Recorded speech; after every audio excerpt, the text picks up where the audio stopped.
We're at the August Comic Savvy. So if anybody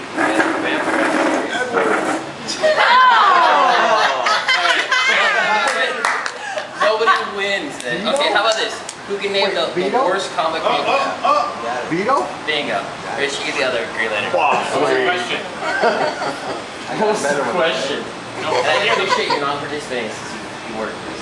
Yeah, it works. Yeah, alright. Yeah, don't forget to grab these. So who's the other character then? Sure. Oh. Nobody gets to know?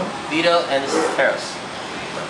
Karos is awesome. He pulls swords out of materials that he's surrounded Spoiler by. alert. Spoiler alert.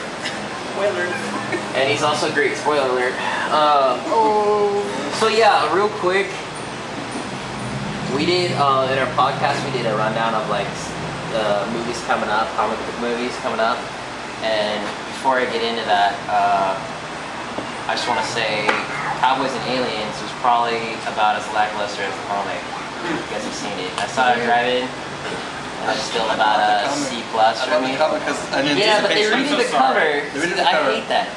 They go, now a major motion picture. I got it.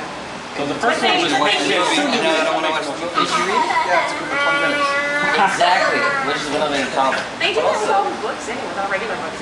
Yeah, I know. I think it's just terrible, but I mean, some of the stuff in the film is actually better than the book, which is hilarious.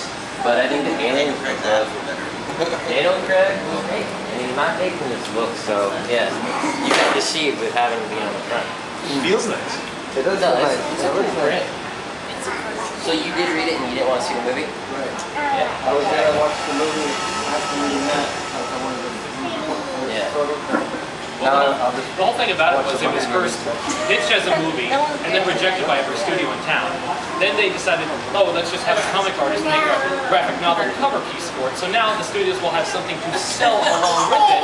And then as soon as they pitched it with that, oh, did we forget to mention it's based on the graphic novel? I was like, oh, then of sort, you have all the studios hounding after it. But of course the problem was they hadn't made the graphic novel yet. So they threw together that piece of junk and then made the movie with it, and thus we have to pieces again.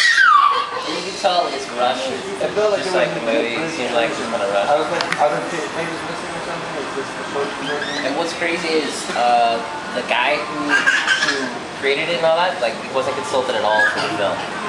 Whereas, like, when you have Cincinnati and all that, Frank Miller's on the set, he's got co-directing and we're like more heavily involved. These guys, they just probably wrote him a check and were like, see it.